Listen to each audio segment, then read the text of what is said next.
All right, we're on to our next speaker. Our next speaker is Kelly Schoonmaker. Kelly is a program manager at StopWaste, where she works on compost and mulch, carbon farming, SB 1383 procurement requirements, and manages the agency's rangeland property at the Altamont Hills. Kelly.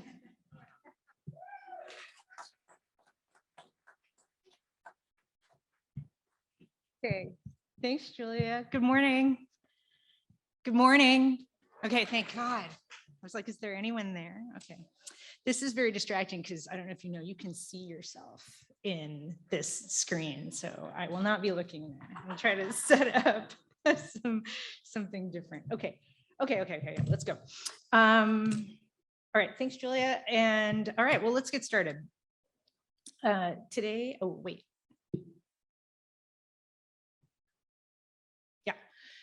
I'm going to do a little bit of history about the agency property in the Altamont and, oh, why? What is happening? Oh, sorry. Okay. And then what is going on in there right now? And then I'd really like to focus on just following up on Cala Rosa's presentation on our carbon farming project that we've got going on. Okay. The idea to get this property started in the 80s when the Waste Management Authority let San Francisco dispose of its waste at Altamont. And of course, the member agencies and the authority were very concerned about what all this incoming waste would do to the existing landfill capacity, as well as landfill pricing and even recycling programs. So they established an import mitigation fee on that waste. And one of the first priorities was to acquire a reserve landfill capacity that could be held in public ownership for a minimum of 50 years. So over the next several years, they identified a suitable site. And in 1993 and 1994, they bought several parcels from different willing sellers in the eastern Altamont. It's right at the top of Altamont Pass. If you're driving out 580, you'll see the North Flynn Road exit, and it's out there. And so we haven't needed it yet, but our county integrated waste management plan directs us to hang on to it until to maintain it for reserve landfill capacity. And in the meantime, to use it, to manage it for passive revenue in an ongoing way, and to use it to test and demonstrate sustainable and regenerative property management practices. So as far as the revenue activities go, we've got telecommunications, a utility trench, and several towers out there, a house, and grazing, and wind. I should mention, also, I'm sorry, I skipped it. It's about 1,600 acres, I'm sure you're wondering. And we also, a new thing we have is a conservation easement. And the reason there's a conservation easement on the property is because when we bought it, it looked like this. There were thousands of these little windmills, and I'm sure, as you all know, they killed thousands and thousands of raptors. So as a result of the settlement from the lawsuit, they replaced all those windmills with a few dozen of these, but it's of course a big construction project. So as part of the permitting, the wind operator had to buy a conservation easement, and part of that is on our property. So all these photos you've seen so far, these beautiful photos, these are all taken in spring 2019 after what we used to think of as a normal rain year. And then this is what it looks like after 2 terrible years of drought that were after a normal rain year, and then some years of drought before that. And it's really miserable out there sometimes, and it's just getting drier and drier, and this trend continues. So not to bum you out, but this is why we're excited about carbon farming. So of course, we're excited for the carbon sequestration benefits, and we're really excited that you can use compost to do that, of course, as a waste agency. But we're really excited too about some of the more immediate co-benefits, like soil moisture that Cala Rosa spoke about, and as well as increased quantity and quality of forage. So it's a big project, and as you can see by all these logos, there's a lot of people involved. Our key team is in this photo. On the left are the staff from the Alameda County Resource Conservation District. We first met them about 5 years ago when they got funding to do a carbon farm plan, and they needed a partner to do it for. And we were like, how do we do a carbon farm plan? So it was a good match, and we've been working together ever since. And the other person in this photo in the straw hat, that's Joe Paulo. He's the grazing tenant on the property. And he's a key part. He's been involved since the beginning and is a key part of all the decisions we make. For one thing, I mean, he knows this land better than anyone. And for another, we want to make sure that anything in the carbon farm plan supports his grazing operation. Because we want to support him, of course, but also because we want to, if it doesn't work for him, it's not going to work for any other rancher, right? So we've been working together for the last 5 years. The Resource Conservation District, or RCD, has really taken the lead they've secured several sources of funding to help with implementation of the project and also led that work. So let's talk about that. We've done 2 compost applications so far. The first one was a couple of years ago. We did it on 12 acres and it was a 1/4 inch one-time application. This was funded by a Healthy Soils demonstration grant, and that's the one that has this hefty research component. So the RCD brought in UC Merced, Rebecca Riles' lab from UC Merced, and together with the NRCS, they are all actually right now out there doing some sampling. They're conducting the monitoring on the soil characteristics, vegetation, runoff, GHGs, and I'll talk a little bit about some of the data in a minute or less. And anyway, so this is one of the treatment plots. So we have 5 pairs of these, a treatment plot that has compost applied and a control plot next to it that doesn't have anything on it. In the last fall, we did our second compost application, and this was much bigger. This is almost 100 acres. Again, it was a 1/4 inch application, and this didn't have that research component to it, but we're still always trying to learn every time we do something. So we will do the ongoing monitoring of soil and vegetation characteristics with this. So the other thing, in addition to trying to learn about what happens in the soil, we're also learning about how this works and how to do it. So this is from the first compost application. We had to blow it in because the ground was really soft. And so we learned from blowing it in it was twice as expensive as using a tractor, and it took longer, but it also was gentler on the landscape, which is why we had to do it in the first place.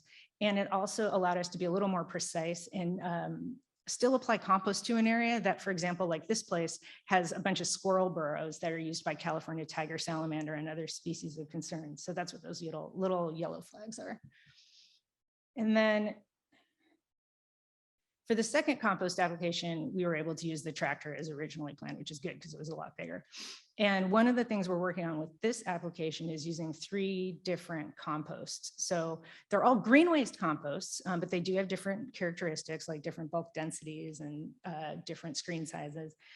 But and I'm sure you know why we use green waste compost, but in case just this is 98 acres of land that doesn't have glass on it right now, and we want to keep it that way. And so that's why we're using green waste compost. And also there isn't that much research that we've seen about it, but the nutrient release of green waste compost is pretty closely aligned from what the research that we have seen with the nutrient uptake of California native plants. So, all right, you get the idea.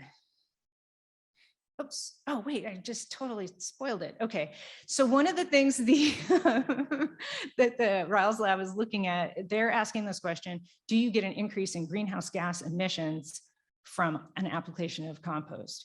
And so this is related to updating the descent model. This is one of the things that Calrose talked about. And so what they're doing is capturing gases in this chamber. They circulate down through the tubes, down to the sampling equipment, and they're measuring CO2, methane, and nitrous oxide. And no increase in GHGs, yay! And the labs have been closed, but some other results that we have so far are that we have seen an increased soil moisture in the plots where compost was applied, although it's nothing to write home about. It was a really grim year. And we do see greater soil carbon in the plots where compost had been applied. And I can talk more about that in questions if you want. So lastly, okay, 1 minute to talk about procurement. We used about 3,500 cubic yards of compost for these projects, and that's about 2% of the the countywide annual procurement target. So I guess in 20 years, when we do this again, we could also get 2%. But I guess my point is that this is not a silver bullet to meeting your procurement target. But that being said, carbon farming is a great thing to include in any procurement compliance strategy. And I recommend, if you want to get started with that, that you reach out to your local resource conservation district. And if you have your own land, then they can help you write a carbon farm plan and potentially implement it.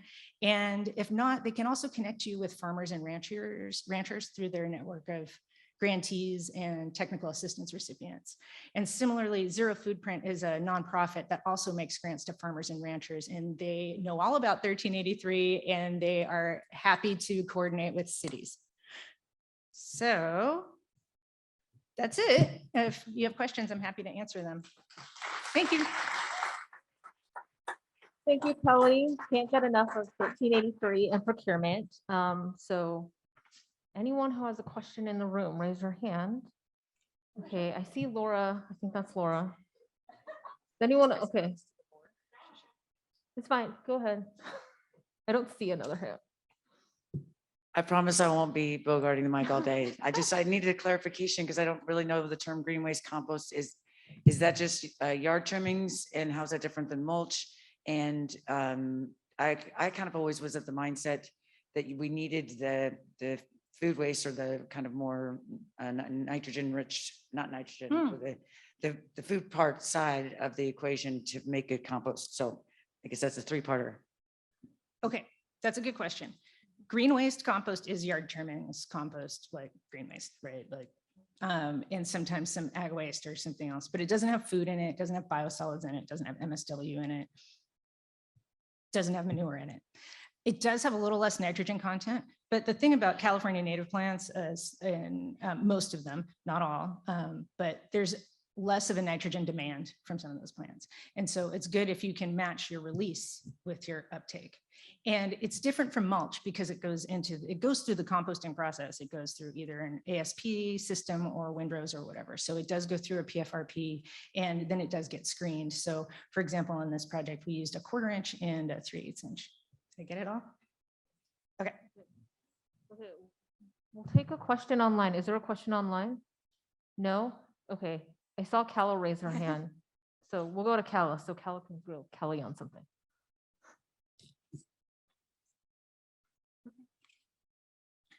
Okay. We're running fast. What? Hello. Oh, Kelly, thank you hello. so much. And I'm so glad that we got to go together, and thanks for doing this project.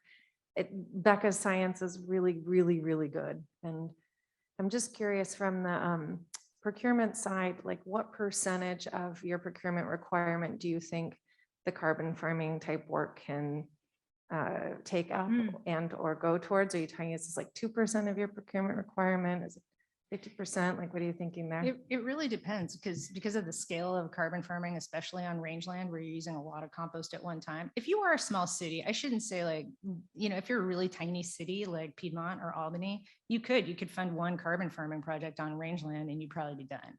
But if you're a city like Oakland and you've got like a 50,000 cubic yard per year target, it'll be a percentage of it, but it won't be the whole thing. It varies on the size of the city, really. And because countywide, we have a range of sizes of cities. I mean, I can say 2%. I do it more to just tell people like, it's not going to solve all your problems, but it can solve some. But then there's the other thing, right? And you've talked about this, the availability of compost, right? And clean compost.